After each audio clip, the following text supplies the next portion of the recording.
Good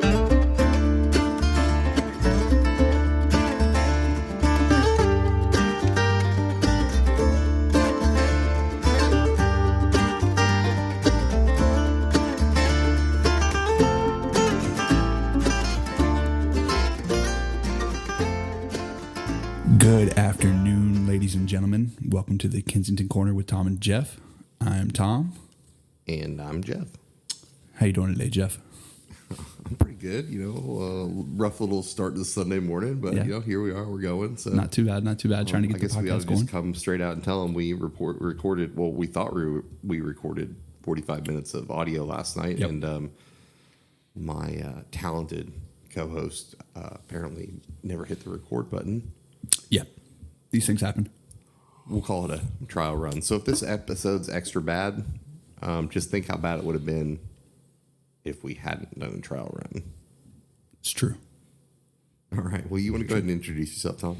Yeah, so I'm Thomas Angel. I am a 10-year Army vet with multiple deployments overseas. I am a student at the University of Kansas now, majoring in behavioral neuroscience and Italian, and hope to one day become a doctor. And now am hosting our own podcast. Right on, bro. And yourself? So I'm Jeff Thompson. I'm an Army veteran as well. I'm a non-traditional student at KU studying biochemistry. I also hope to go to med school one of these days. Actually, that's how Tom and I met, because we're in all the same classes with a bunch of 18 and 19-year-olds. So that is correct. So today we kind of wanted to do an introduction and then move on and talk about one of the big things that we highlighted, for the podcast. We really wanted to focus on things that were personal to us, while also still obviously having fun. And one of the big things that really stuck out to us that we both had in common was dealing with anxiety, depression, and stress throughout our lives. And, we're both in our early 30s now, going back to school, and both obviously can handle stress and pressure a little bit better than we did in our early 20s. And so we just thought that would be a good topic to start this podcast off on, and a good foundation for us to build off of. Hey, that's great, Tom. Before we jump off, though, with our topic today, I was just curious, one of the things you told me when we were first starting talking about, like, maybe getting this rolling was the name of the podcast. That has some significance to you. I thought it might be kind of cool to share that with the audience, tell them kind of where it came from, kind of how it motivates you. That sort of thing. Oh yeah, definitely. So the Kensington Corner was a trailer park that I grew up in until about second grade, and I just thought that the name itself was unique because it's a very aristocratic, United Kingdom type name, and I thought it was ironic and funny that it would be the name of a small trailer park in Western North Carolina. And so I took that name, manipulated it a little bit, obviously, and decided that would become the name of a podcast or a name of a brand when I became older, because I really thought that it encompassed everything, from where I came to now. And, I always just wanted to be successful, and successful defined like my own way, educated, and not so much financially gained, but just out of the poverty that I came from. So that's really where it came from. It's kind of a reminder of where you've been and where you're going. And oh yeah, definitely. I think that's really. I think that's really cool. I didn't really realize the first time you mentioned it that it had that sort of significance for you. And like I said, I think that's really amazing. You got that motivator.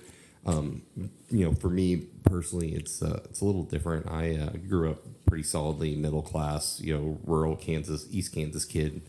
But like I said, I think that's really amazing. A really amazing kind of story that most people probably wouldn't know about if I hadn't just had to put the brakes on you and had you tell everybody about it. I know sometimes I get ahead of myself. And, it's funny because this has been a podcast that.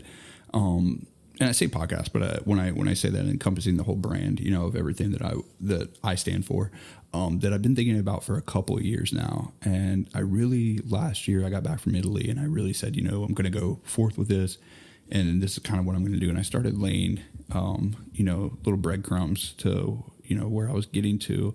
And then Jeff, about 2-3 months ago now, he was like, man, we should do a podcast. And I was like, you're not going to believe this, but I already had this set in place. And he already basically had everything in motion. And, I should definitely remind anybody listening that, literally, Tom has done all the heavy lifting on this. I'm literally like, my only contribution is I think I plugged a USB port into the computer this morning, and I talk into the microphone. Yeah, which is having a great co-host and having a great opinion is worth more than any of your USB plugins. It's funny, we kind of started this out because we're both we'll probably talk about this a little more later in the podcast, but we're both kind of early risers, so. We like to get up in the morning, and normally a couple days a week during school, I'll come over to Tom's place and we'll just, drink some coffee and shoot the bull. And, it's been really funny because, him and I always have these really, for the most part, pretty fascinating conversations. At least I find them fascinating. Otherwise I wouldn't be here thinking, that some of the things that we talk about are worth sharing with an audience. But that's kind of where all this grew out of, is just, a couple dudes sitting around, mostly bitching at each other and just talking about, our weird, I guess, old viewpoints on the world. So. Yeah, and thinking that our opinions matter, I think, is the biggest thing for us. And that's something else, is that we just wanted to point out that we're, by no means professionals what we're doing.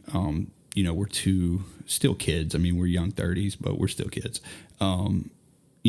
Just wanting to express our opinion on different topics, different subjects throughout the world, with no real credential backgrounds at all.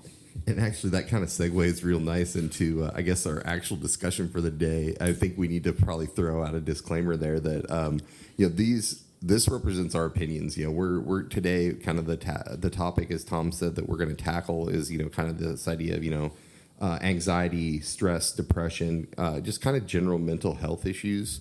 And obviously, neither one of us are trained professionals.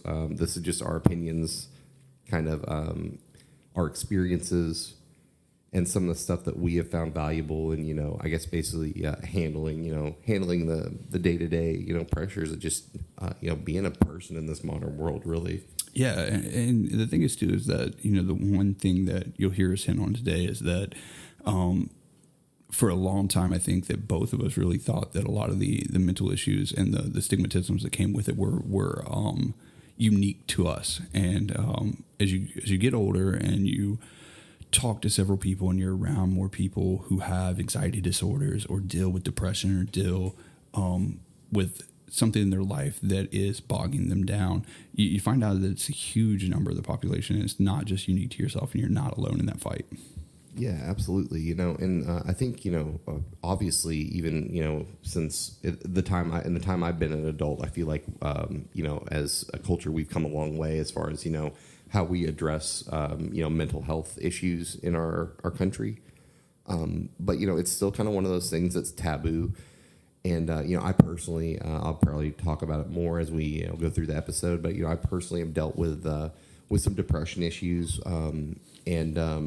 That was one of the things that kind of when I came out on the other side of that, like I was basically resolved that I was going to be as forthright as possible, and I was going to try to be a positive voice for be an advocate for mental health issues, and that may be as simple as sitting around and talking with Tom, and now hopefully. Maybe you guys will find some use what we're talking about here today on the podcast. Yeah, agreed. And that was one of the big things for us starting the podcast, was just we thought we had some valuable opinions that we thought could help others. And realistically, that was my biggest thing too, is that I was dealing with these issues that I wasn't sure how to deal with, and me being who I am, I thought that,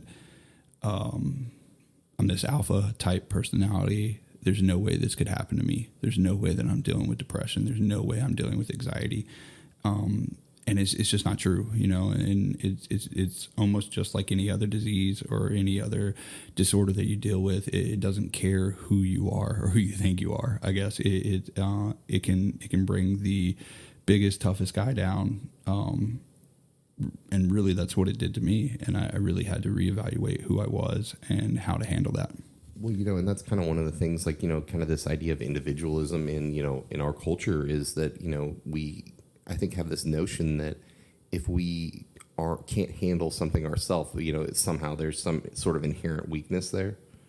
And that's just not the case. You can live a better life if you seek help of professionals, and you really can truly improve the quality of your life. And that's one thing, like I've personally been through that process, right? And I know that if I've divulged too much, I know that that's something that you kind of more recently started going through. Yeah. So I just started. I've been doing therapy for a while now, and the biggest thing too is that it takes a sign of maturity to really kind of do those type of things. Because I remember probably 5 years ago now, I guess, I tried therapy for the first time back when I was living in Alaska, and it was just not for me at that point. And I, instead of maybe trying another counselor, maybe talking to someone else, I just gave up on it entirely, and I decided, hey, I'm going to deal with these issues on my own for a few more years, I guess. And so, yeah, therapy is a huge one for me. The stigmatism behind medication, the stigmatism behind self-help as far as, building that schedule, building that way of life that's going to help you be better. I don't think a lot of people really buy in on that, or think, hey, my sleep patterns, how much water I'm drinking a day, the type of foods that I'm eating.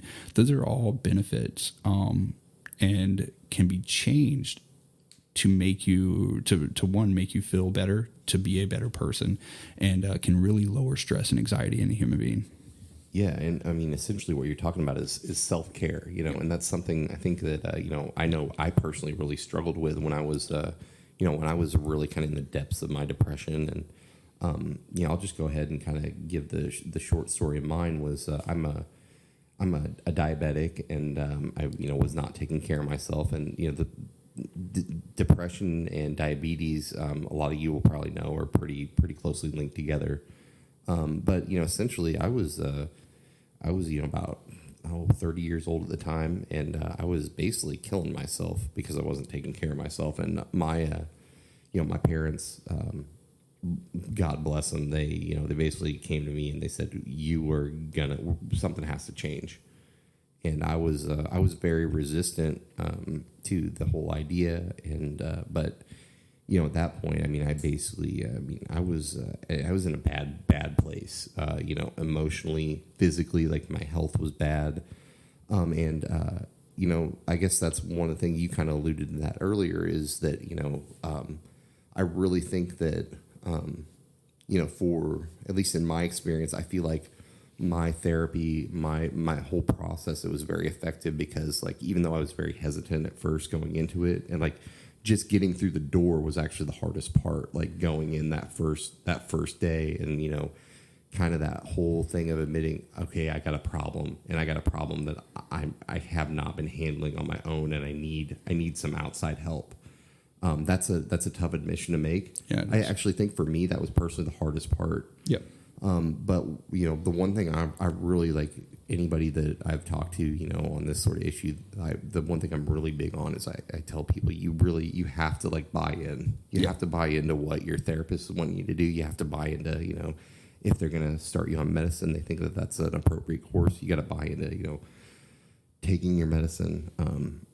And I just, in my experience, it was such a remarkable turnaround. Like, it changed my life in the most profound, probably in the most profound manner of anything that I've ever done for myself. Right.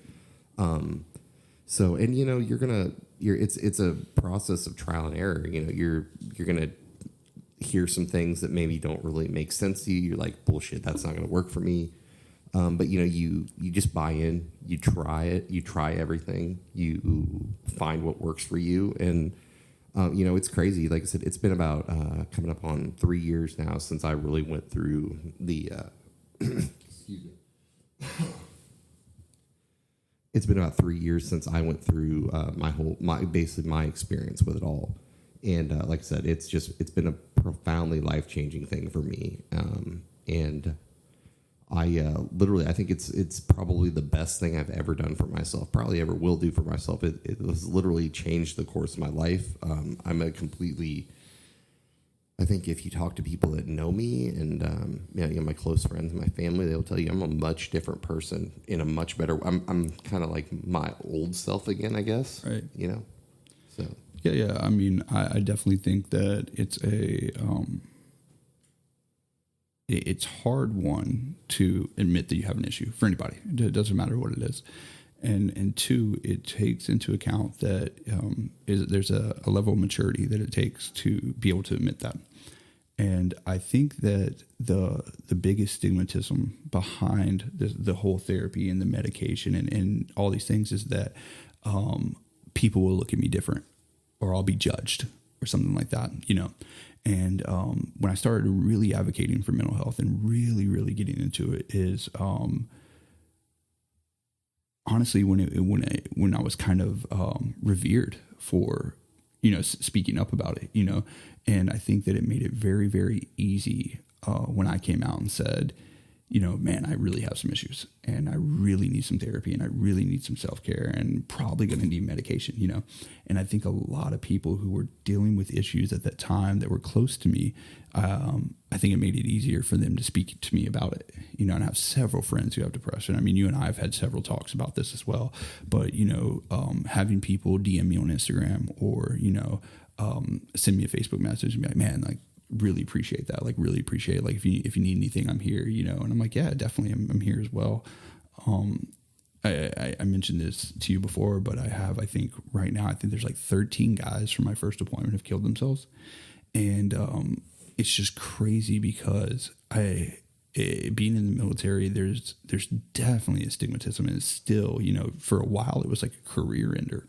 Like if you went and got mental help while you're in the military for a while, it was a career ender.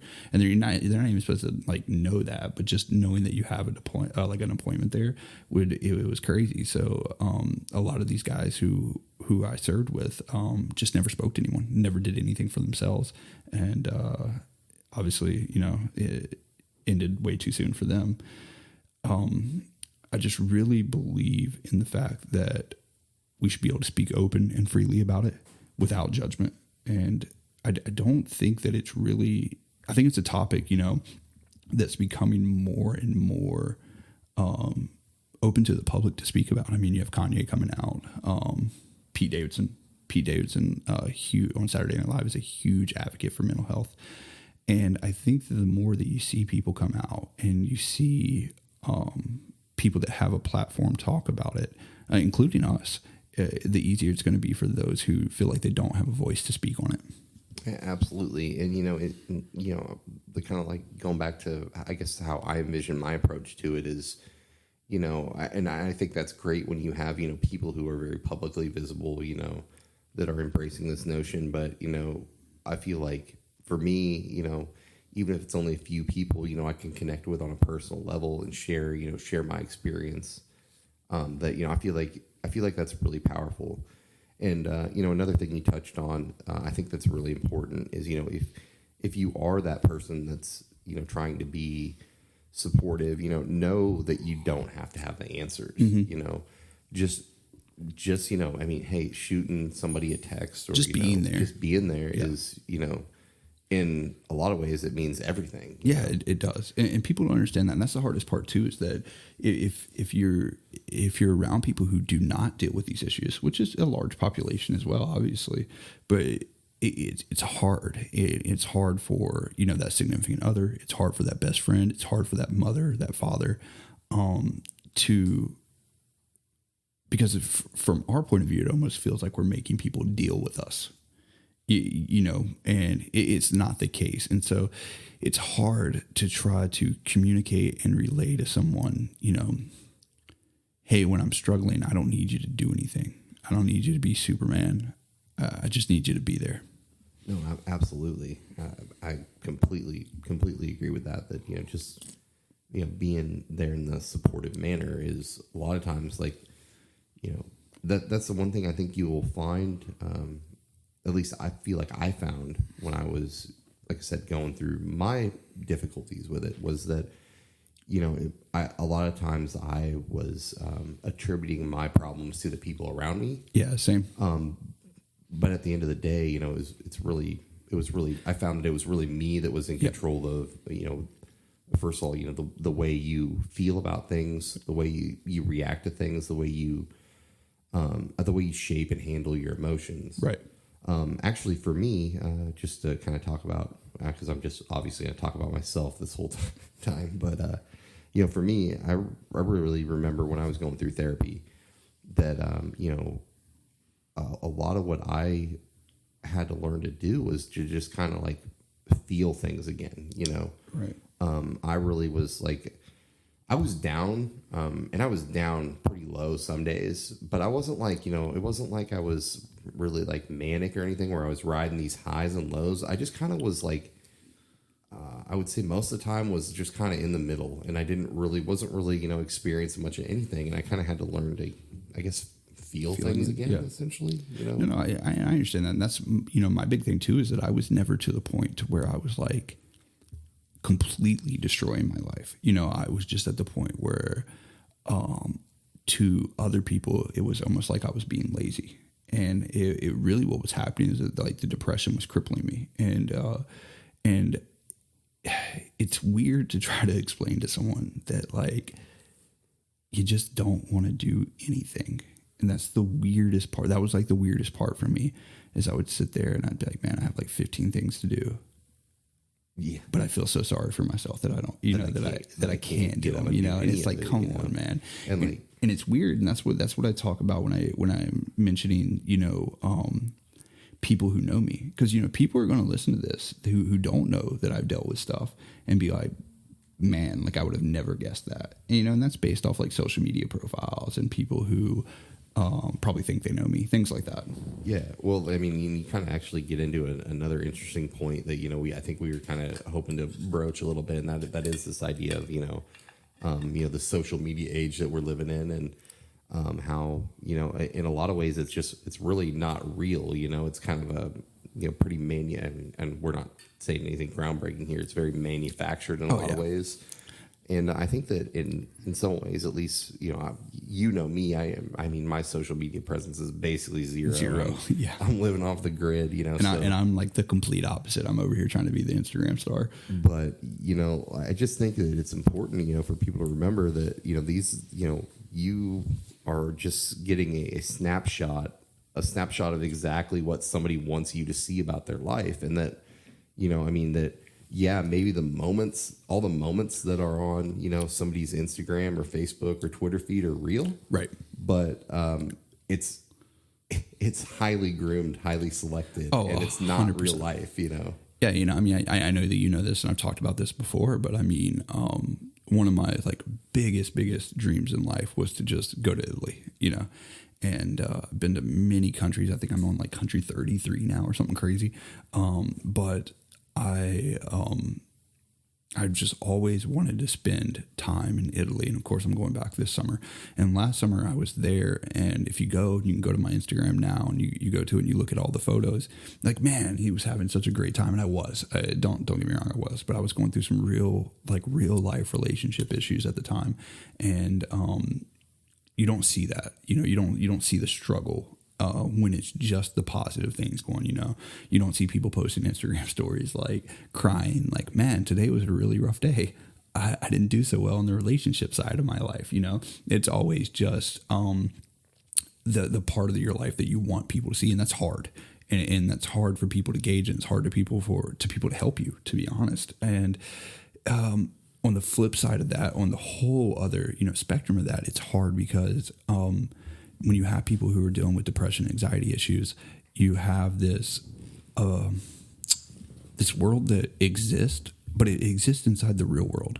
And so what you see happening is you're scrolling through your Instagram feed and you're like, man, look at all these people traveling, having fun, you know, doing all these things. And you're capable of those things too, but subconsciously what you're thinking is, man, they have a much better life than I do. They're much happier than I. And it's not true. It's not true at all. And, and one of the people I always bring up when I talk about this is Anthony Bourdain, great, renowned chef, world traveler, food connoisseur, was just not happy with his life. And we look at our lives, and I would almost give anything to have that life.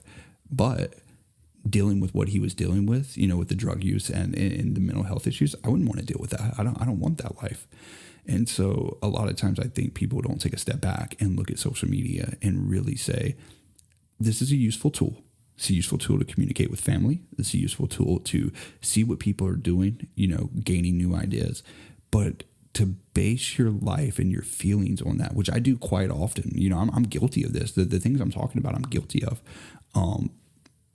It develops jealousy, it develops resentment within yourself, and it develops a mind state that is not healthy to succeeding in daily life.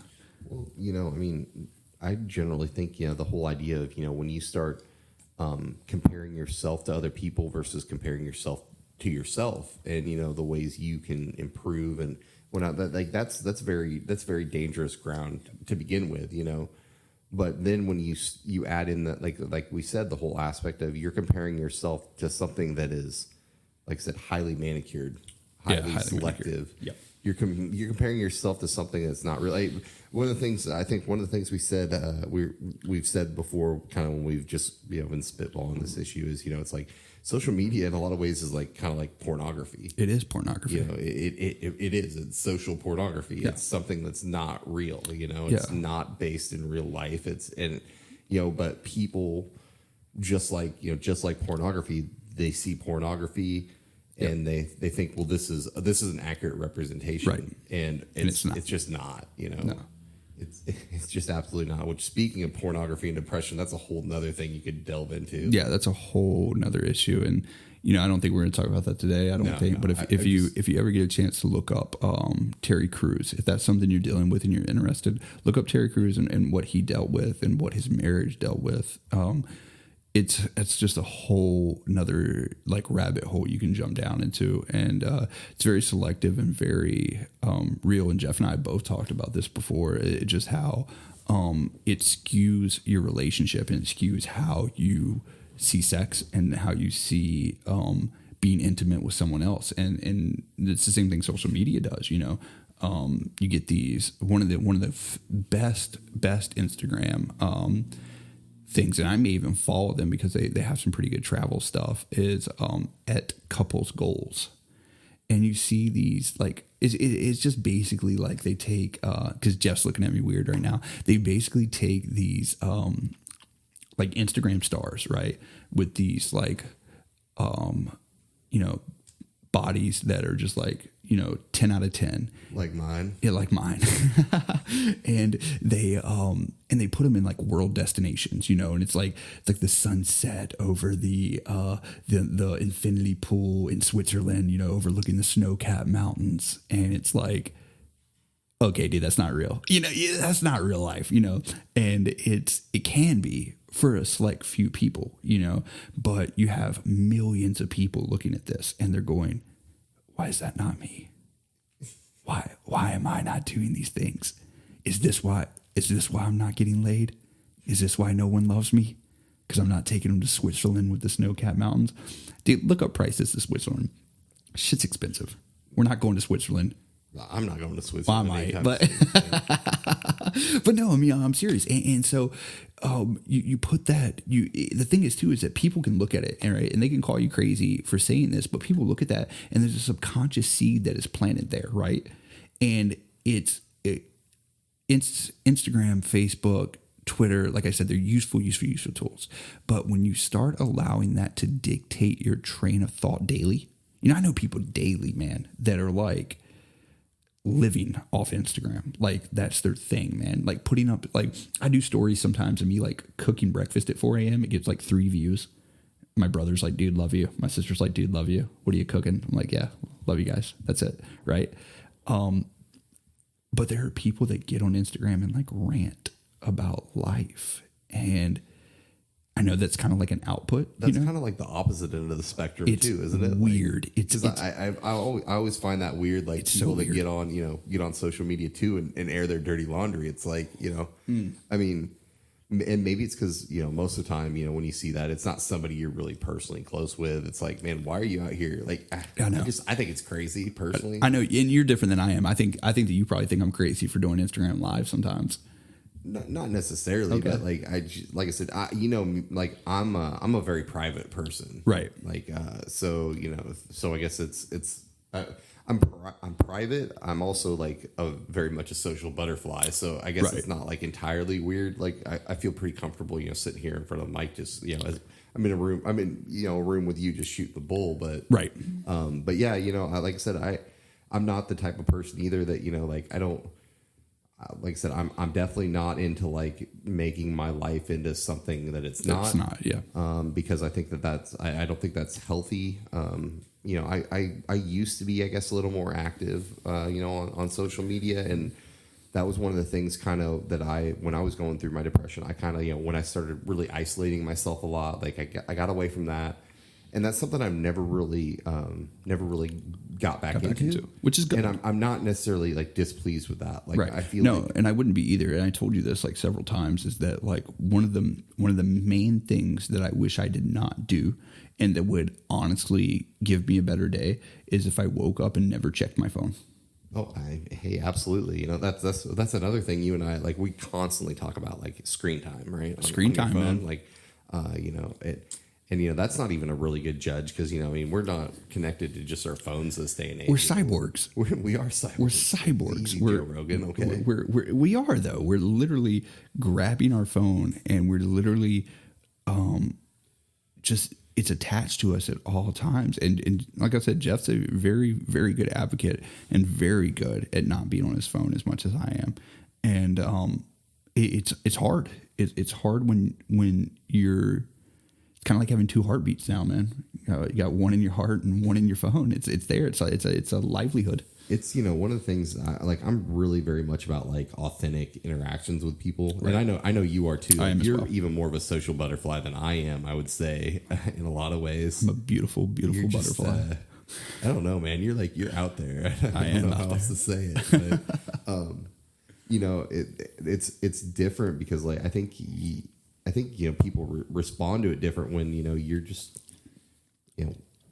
when you're authentic, when you're that person, and there's like for me you look at me like you're not going to get any more info on me than what you see when I talk to you, am around you face to face, that sort of thing. And that's just my approach. Like, I'm not saying it's the right way. It's just like, it's what I'm comfortable doing. And that's like a very, like I said, I like that approach. It works for me. No, but I agree. And that's another thing, like why I thought this topic was so fitting for the first podcast, because I think if you talk to me and you in person, which a lot of people do, I do not think that if without us telling them, I don't think that anyone would be like, man, those guys have mental illnesses. No, not at all. That's probably true. That's 100% true. But I don't think that anyone would look at me or you and be like, man, those guys are suffering. Those guys are struggling. Yeah, no, I agree with that. Yeah.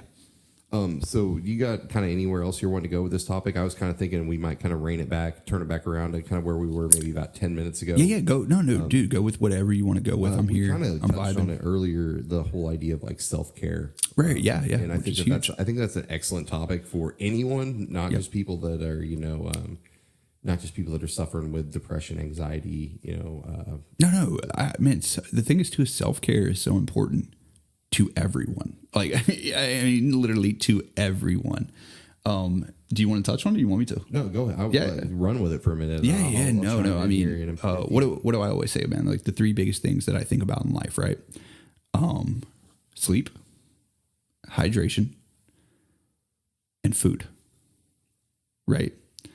And the other thing with food is we talk about financials, right? So I recently had a couple. I was at a wedding reception here in Lawrence, and I was talking to a couple who have children, and we were talking about dieting and things like that. And they were like, man, yeah, we're really wanting to get our diet on point. And I was like, yeah, definitely. Like, I can help you with that, whatever you need. Because for those of you who don't know, I personal train as well. And so I've been building nutrition plans for years. And the one thing that they were saying was sometimes we just get too busy to cook. So we're popping in, and I look at it like, you and I eat out, we go out, and I look at it and I try to be authentic with what I'm talking about. And if I went to Taco Bell right now and I ordered Taco Bell, it's like $10 by myself. Could you imagine feeding a family of like 4 or 5? No. You know what I'm saying? That's a grocery bill. That's what, $50. Kind of meat you can get for $50. Let's be honest, that these financial strains they figure in really heavily. Huge. A lot of people, especially a lot of people's anxiety and stress. Dude, almost all of stress as an adult comes from financial. A lot of it. And so that's that's a big one. And one thing that Jeff and I really, really harp on as far as number one, hydration's hard. And I actually I won't say I won the bet with Jeff, but I kind of proved this to him a couple months ago with, go ahead. Bull. Yeah, Bull. With hydration, man. One of the things that I tell people, you talk to people, right? You're like, how many ounces of water do you think you drink a day? They're like, oh, I think I drink this and I drink this. I'm like, and it's actually about half of what they think it is. Most of the time. Yeah, that's what I found. Yeah. And I'm like that dude that I carry my water bottle with me to school every day. I was like, Tom's like, how much water do you think you drink a day? I was like, oh, I bet I drink 120 ounces. And it's like more like 50. Yeah, I was. 40. Yeah, and I even said that. I was like, dude, I bet you drink like 60. He was like, nah. Days, it's like 2 cups of water. Yeah, like it's bad. Like it's tough. Man. It is tough, especially with how much coffee we drink. Oh yeah, yeah. And we do pound a lot of coffee. Coffee's my addiction. We're both early risers, and I think that's another thing I'm going to run with here. Yeah, go for it. Is like the importance of of schedule. I think for me, that's one of the things I've really found, especially since I've come back to school, is having this set schedule. It keeps me so much more focused. It keeps me so much more on task, I guess would probably be the way to put it. I've kind of gone through a number of cycles in my life where, I've kind of been, when I was young, I was kind of an early riser when I was a kid. And then, when I went in the military, obviously, you have to be an early riser when you're there. But, when I got out, I really I kind of went into this, this deal where, man, I was up all hours of the night, basically living the college kid life, right. Going out, partying, whatever. And sleeping in, didn't really have a schedule. And I mean, it's, for me, it's crazy. It's like night and day.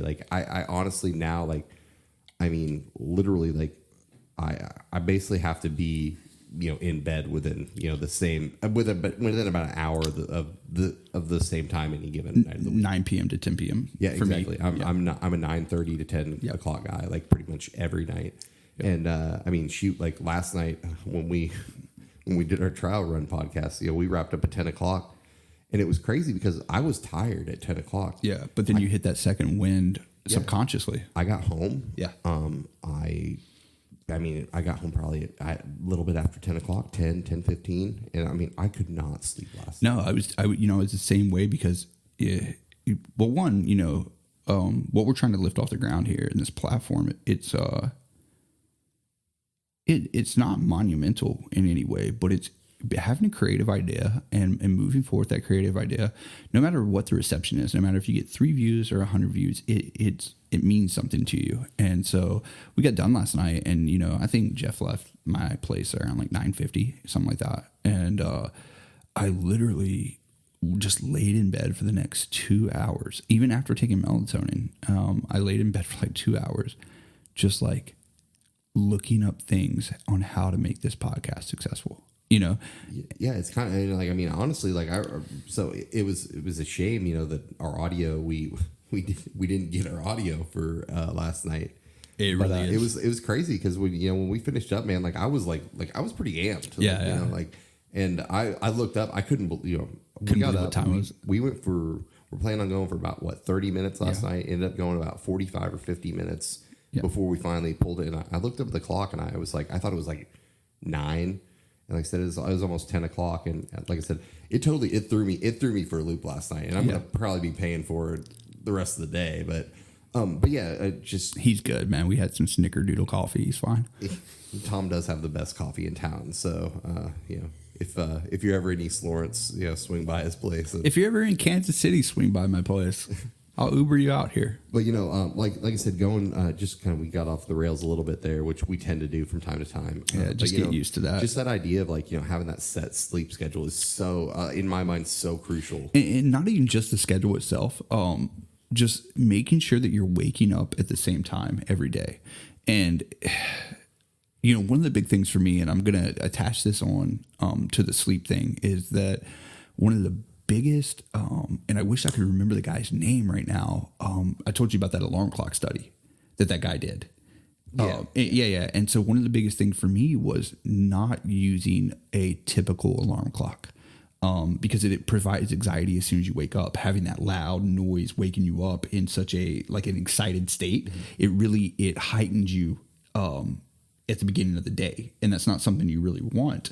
And so what I've been using here lately is an app actually. So go plug this in. It's called Sleep Cycle, and what Sleep Cycle does is that when you're waking up, you set like a 15-minute interval. So let's say I get up at 4, right? So my 15-minute interval would be from 4 to 4:15 or 3:45 to 4, whichever one I'm choosing that day. And it does a slow, like birds chirping, mosquitoes biting. Yeah. I kind of have the same thing. Yeah. I have a similar thing on my phone, and it's like it kind of fades in. Right. Yeah. And it definitely is. It is less abrupt. The other thing I'll say is I don't know if you're like this at all, but especially during the week when I have things to do, I'm to the point now, I don't even need an alarm clock. No, because it's internal. Yeah, exactly. I literally wake up 5 minutes before my alarm clock almost every day. And I'm very much the same way that I'm normally not quite that close to my wake up time, but I would say probably within 10 to 15 minutes most mornings I'm literally I will open my eyes, I'm basically wide awake, ready to go. And that's the other thing that I find, and I've been talking to a few of my personal friends about kind of this whole idea of schedule and whatnot, and I know for me, I am so much more productive when I get up in the morning. And the thing is too, is that this is the argument I hear all the time, right? When I get up at 4, this is the argument I hear from everyone. Well, aren't you tired by noon? No, because I got 7 hours of sleep. You know what last though? night. I am tired by 6, 7 o'clock. Right. When everybody else is, when they need to be productive in those hours. I've already been productive. They're watching Netflix or whatever. By that point, I've by 7 o'clock at night, I've been up for 14 hours. Right. Yeah, and then you're all my work done. Eating breakfast. Jesus. Eating dinner, decompressing. Exactly. Getting ready for bed. Well, and I think that's another thing, and you've heard this from every source ever. Is the whole idea of disconnecting. Unplugging at night. Oh, I say that all the time. You should not be, and I'm even guilty of this, but I try not to be. When I take my melatonin at 8:30, I try not to look at my phone again after that. Yeah, and for me, generally what I do is if because I don't watch much TV or Netflix or any of that sort of thing, but if I do when I get home at night, I normally by 9 o'clock that's off. I turn it off, and I'll either just kind of kick back and listen to some music, or Jeff only watches Rick and Morty, by the way. I love Rick and Morty. So yeah, but no, I agree. And there's a new thing too. I think I've showed you this. I as much as I harp on social media and technology, I fully see the benefits of it. I have Google all throughout my home. I totally do. And one of the other apps that I'm using right now is clicked on the wrong thing there, is Headspace.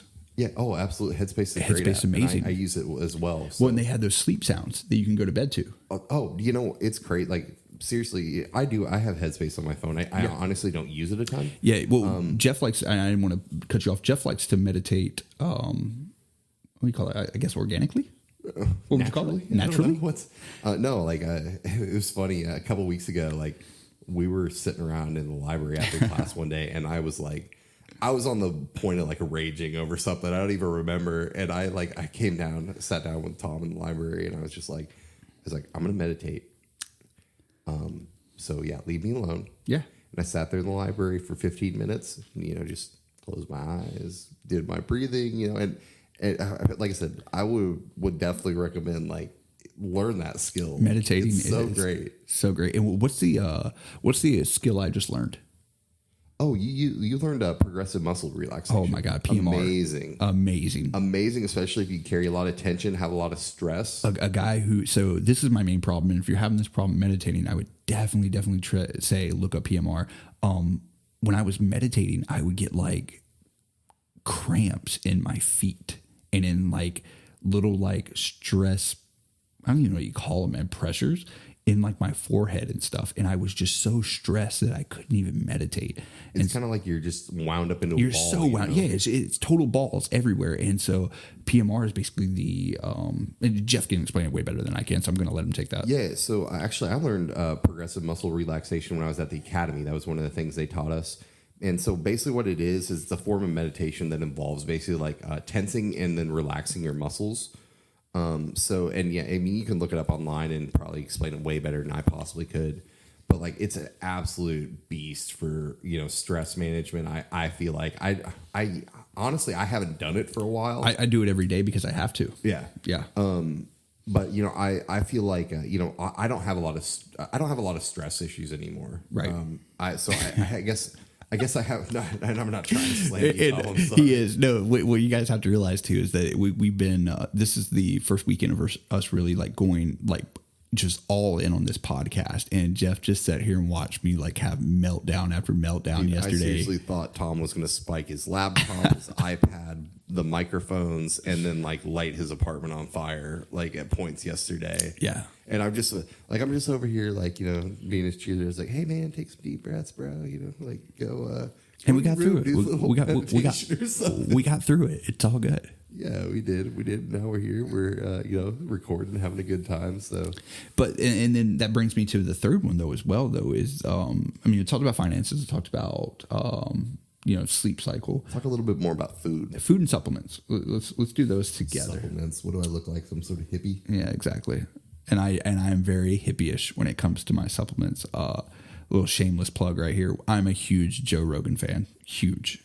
And so onnit.com is by far on the internet, the best supplements you can get, hands down. And so I just recently got, it's called the Total Human basically. And what that is it's literally just night and day vitamins that you can take to, actual real vitamins, not things that you're finding out here at GNC. So, supplementing the right way, that's something that I try to talk to people about all the time, what supplements you're taking. I call it brain fuel. What are you taking as far as something that's making you more cognitive, neurally, and what are you doing to better yourself as far as body? A lot of people take creatine, which is completely fine. I'm totally cool with that. But a lot of these people are out here spending crazy amounts of money on supplements that are not going to work or do not work, and have proven not to work, not FDA approved. And so, isn't that insane though? That it's crazy stuff that's floating around that's not FDA approved. Oh, it's crazy. Just pop them like candy. I took a pre-workout from Columbia a couple years ago that made my spine cold. That's a true story. It's a true story. That's wild. I know. I loved it. Yeah, no, and you definitely are more you do the supplements, but you're also very much cook I love to cook. Cooking, clean eating type person. Yes. I love to cook as well. Yeah. And that's one of the things I will say too is cooking is an amazing form of self-care. And cooking, we talked about cooking and cleaning. Cooking and cleaning both. Yeah. Absolutely. I lump those two together. I think especially cooking for me though. So one of the things that I learned is cooking is really one of the only activities that's going to engage all your senses. Yeah, and it's absolutely excellent for kind of just centering yourself. Oh, exactly. And if you can just focus on the process of doing it, and I think a lot of people are intimidated by cooking. They are, but and I want to hit on real quick when you talk about all the senses, really, really fast. Think about that for a minute. Just when you're listening to this, think about what he's saying. How many times have you looked, and we'll tie this back to social media, right? If you cook this bomb-ass meal, right, and you look at it, and you're like, man, that's beautiful. It smells amazing. It's going to taste great. I should take a photo of it and put it on my story. Quite often I see that. It's a big thing. Oh, absolutely. Yeah. And I'm not going to lie. Like, I'll tell you what, like, that's one of the few things I will like throw up on my Snapchat. Oh, yeah. Like if I cook a nice steak, like I'm like, yeah, check this thing out. You're proud of it. Get it at a steakhouse. Like I'm proud of that. It's like best next thing to having a child. I'm proud of it. I would not know anything about that. Me either. But no, it is, man. And you talk about self-care. That's another big one. You know, you wake up in the morning, you know, and the first thing you do, you're putting on a pot of coffee. For me, I walk the dogs, and then I'm in the kitchen, and you're starting off the day taking care of yourself. Absolutely. And like that sends like that just sets the tone for your whole day. Like when you can get off on that kind of foot, like even if you're, you know, having a rough patch or whatever, like, I mean, that is a little thing that, I mean, it's not a little thing. It goes a long way. It's a big thing that sets you on the right trajectory for the day. Agreed. You know, it's kind of like I'm trying to think of the guy that wrote the book. Have you heard of it? It's the Make Your Bed. He was a military guy. I've heard of the book. I've not read it. I've got it literally sitting on my bookshelf back home, and I cannot think of it. My dad got it for me, and I'm like, admittedly, not good about making my bed. I mean, he was an officer. Yeah. Oh, he was a God. He was a, like, but that is something else I didn't even think about throwing in there. And the Make the Bed book, that's his whole thing. Is that if the first thing you do in the morning is make your bed. The first thing. If it's the first thing you do in the morning, it basically starts your day off that you have assigned yourself that first task of the day, and you've completed it. Yeah. And like that's a very powerful thing, especially because, you know, when you are struggling with, you know, anxiety or depression, like, you do have a tendency to kind of like sit high centered, you know, like, and not accomplish things. Agreed.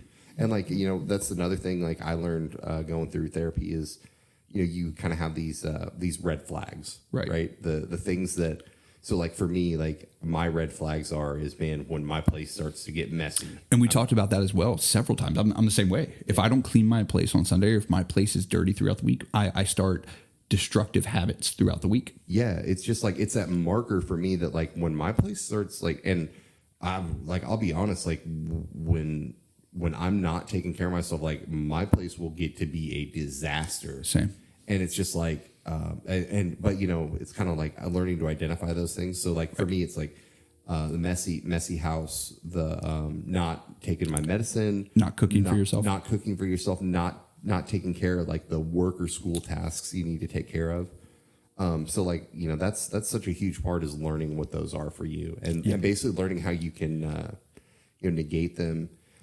So, you know, I don't know, you probably know a little bit about it, but like, it's called cognitive behavioral therapy. Right.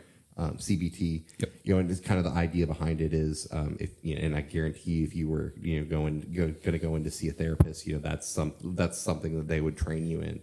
But basically, the general idea behind it, at least as I understand it, is that basically your actions guide your thoughts, and your thoughts guide your actions. Right. Exactly. Yeah. So, like, even if you're like in this state of mind where you're depressed or you're anxious or whatever.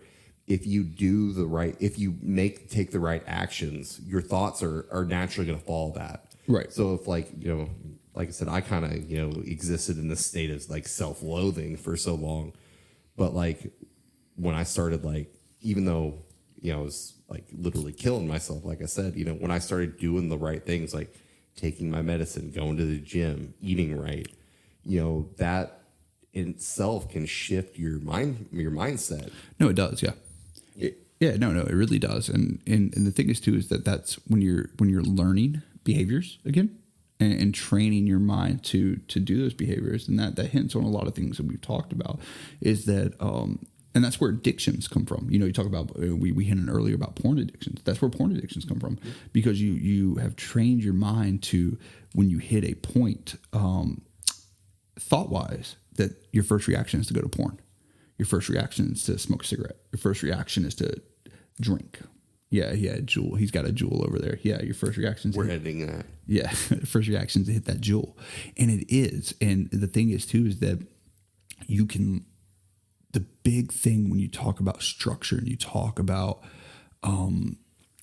your schedule is the big thing that you can really throw out there is that it is a learned behavior. You can teach yourself. And that's the thing too, is that you're constantly learning knowledge throughout the day, right? You're constantly gaining things throughout your life. You can teach yourself to wake up early, make your bed, right? Make breakfast, exercise, be on time, read a book. Yeah. Reach out to the people you love. Let them know that you love them. That's a big thing, man. You're talking about reading, that's the other thing, that I really found for me personally, is that idea of like when you, especially like when I was, really in the depths of my depression, like I started like disconnecting from all the things I love to do. Yeah. And like, so for a big thing for me, like reading, I read a ton now. Like I'm in school and I still probably read about, I don't read a book a week, but like that's ideally where I'd like to be. Try to be that. Yeah. Yeah. But man, I went through a stretch where I basically stopped reading, and I'm a ravenous reader. Like I have been since I was a little kid. And I remember, and we actually talked about this on the podcast last night. I remember when I went through therapy, my therapist, he told me, he said, hey, start trying to do some of the things that you used to enjoy. And so, like I said, reading was kind of naturally the first thing that came to my mind. And I at that point, I picked up a book my brother had given me for Christmas that had literally sat on my shelf for like a year. And I started reading it. And I remember it was kind of like one of those breakthrough moments for me, like that, hey, this works. Like, because I think I mentioned it earlier in the podcast, one of the things for me was I just had this lack of emotion. I was feeling nothing. I wasn't feeling happy. I was feeling sad. I was feeling sad and depressed, but I wasn't I had no range of emotion. And I remember sitting there and I was reading this book, and like I said, the hair on my arms just like stood up on end, and I was like, holy crap, I literally just felt something. And it was just like the most, like literally, it was like spiritual almost. So thanks, Brandon Sanderson. And I'll plug his series, Stormlight Archive. Totally read it if you're a fantasy nerd. And Eye of the World, Robert Jordan, which after Robert Jordan passed away, Brandon Sanderson, Robert Jordan's wife reached out to Brandon Sanderson and had him finish that series as well. So very good writer, very good fantasy writer.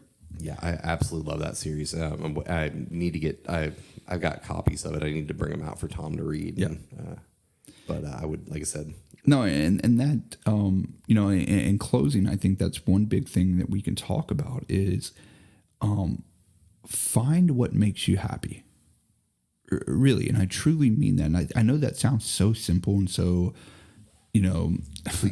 cliche. And it really is. It's cliche, but find what makes you happy, because when you're doing these things, Jeff talking about reading and things like we're both avid readers. A lot of the things that I preach, to everyone that will listen is a lot of the things that are in, what's the title of Jordan Peterson's book? 12 rules. Lessons. 12 rules. Yeah. 12 rules of life, antidote to chaos. Yeah. That sounds right. But a lot of the things that I preach are in that. And those are things, what's funny and ironic about that book is that, the sleep, that's in like one of his chapters. It's in the first chapter. Is it? Yeah. So that's something that I've been preaching for a long time, and something that I was like, man, you get this, you got to do it, you got to put it down, right? And I read it, and it was like a validation for me almost. But I laughed a little bit, and I was like, man, that's really cool. And that book was excellent. It's excellent. Actually, Tom was reading it. Was it last semester? Yeah. And we were sitting in the library, and he had to go do something. I literally just grabbed his copy, and I crushed the intro in the first chapter, and I was just like, oh, I instantly got on Amazon and bought it. Yeah, and it's one of those books that really everyone should read. I think there are great lessons in there. And in fact, it's funny because it was interesting for me because so many of the things he said, just kind of like you said, reinforced the things that I already knew, yep. And he just kind of said it in a different way, essentially. In a more intelligent way. In a way more intelligent way. Well, I think the chapter that really resonated with me was his chapter on get your house in order. Is that chapter 5? Chapter 4? I don't remember. It's one of those. Chapter 3. It's basically get your life in order before you start being critical of other people. human world in general. Like, man, you can look back and ask a lot of my friends growing up that, man, like, I really think that was maybe the worst quality of me. Like, when I was going through my 20s was, you know, I was so highly critical of everyone. And I didn't have anything together. Yeah. And that's a big thing too, that I've noticed too, is that I, you know, personality wise, I never wanted to come across like I was better than anyone, because I dealt with a lot of that growing up from, you know, people I went to high school with. But my big thing was that I guess I looked at it and I said, man, I'm really intelligent, right? And I said, I'm an intelligent person. And if people aren't doing things the way that I'm doing, they're wrong. And that's such a sheep, ignorant mind state to have. And it's really something that I have to work on still to this day. Like, that's something, you know, if I see something I don't agree with, I'm like, man, they're wrong. You know, and I have to stop myself and be like, that's crazy. I will say this about me, and Tom, you never really knew this side of me, but like, I was a extremely arrogant person and extremely critical, and I kind of had this superiority complex, right? And the crazy thing about it is like, I literally had no reason to have that, you know. And like I said, I think that a lot of my actual friends would tell you that. And I think that that's one of the most important lessons I've learned is, you know, is just be humble. You know, you do like, you definitely have to be humble. I think that that's the one personality aspect that I've really tried to embrace, you know, kind of as I've moved into my 30s, is, you know, this idea that be humble and, you know, work hard at what you do, because that was another area that I really, really struggled in, was that I didn't know how to work hard. I was one of those people that, like, I spent my whole childhood relying on my natural gifts. I was the exact same way. And you know, it was really, like I said, I got slapped hard in my 20s because I thought that was just going to be the thing that carried me through my whole life. Same. And now, like I said, it's funny, like I said, my perspective now, especially being back in school, like, I know I was just talking about being humble, but like, you know, I'm all about this hard work thing, you know, nowadays. Right. You know what I'm like. Like, I know. I go. It's the same way. You just got to put your head down and do it. Yeah, exactly. And it's funny, like I said, I was talking about being humble, but like, I literally, like, I go to school with kids who are, you know, at least a decade younger than me, you know, pretty much every day of the week. Right. And I feel like at this point, like, my mindset is I want to work so hard I'm running circles around them, which we try to do. Which I definitely try to do. Yeah, we go to school with a few smart kids that we have incorporated ourselves with. We go to school with a lot of kids that are way smarter than us. But we just smile and try really hard. Yeah. I guess that's probably about the best way to put it. It is. We smile. We try really hard. That's really it. No, it's different, you know, and that's a big thing for me too. Is that, you know, getting back in school was a huge stressor, and that was one thing that I really wanted to reiterate back, is that, you know, you and I, and this is really where we're kind of unilateral at, is that we're both like really big readers. And so when I mentioned being happy, I know we went off on a tangent about things that make us happy and what we read. You don't have to seclude yourself to just reading. If you're not a reader, which, you know, I'm not being critical of you at all. I definitely think that if you're not a reader, that maybe should be a hobby that you pick up, to be honest. And it doesn't matter what you're reading. I want to put that out there. If it's something that you find some kind of content in that makes you happy, read it. Doesn't matter what it is, read it. I don't care if it's what's one of the popular magazines, People. Right? Is that a magazine? Yeah. There we go. Read it. Boys Life. Read it. Is that still a thing? I don't think so. Oh. Is Mad TV still a thing? No, I'm pretty sure. Well, read that if you do.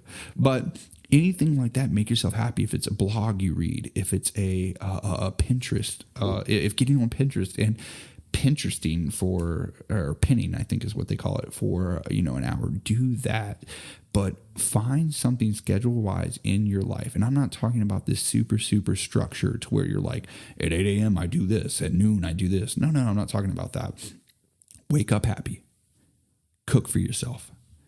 Find things in life that bring you joy and do that. Well, you know, and like I said, I don't think it necessarily has to be reading like you were saying. I think that, as long as you find this creative, some sort of outlet, whether it's a creative outlet, I think that's one of the reasons I was so excited about potentially doing a podcast is I look at this as a kind of a creative outlet, because honestly, I used to, when I was younger, I used to write quite a bit. Yeah, I still do that. I have the OneNote diary or whatever it's called. Not the OneNote, whatever it's called. I don't know, I downloaded it. I really don't much anymore. So like this is kind of a way, I guess, to get my verbal, this jumble in my brain out. And that's another good point to bring up is that when we talk about stress, and anxiety relief and things, that this is it for us.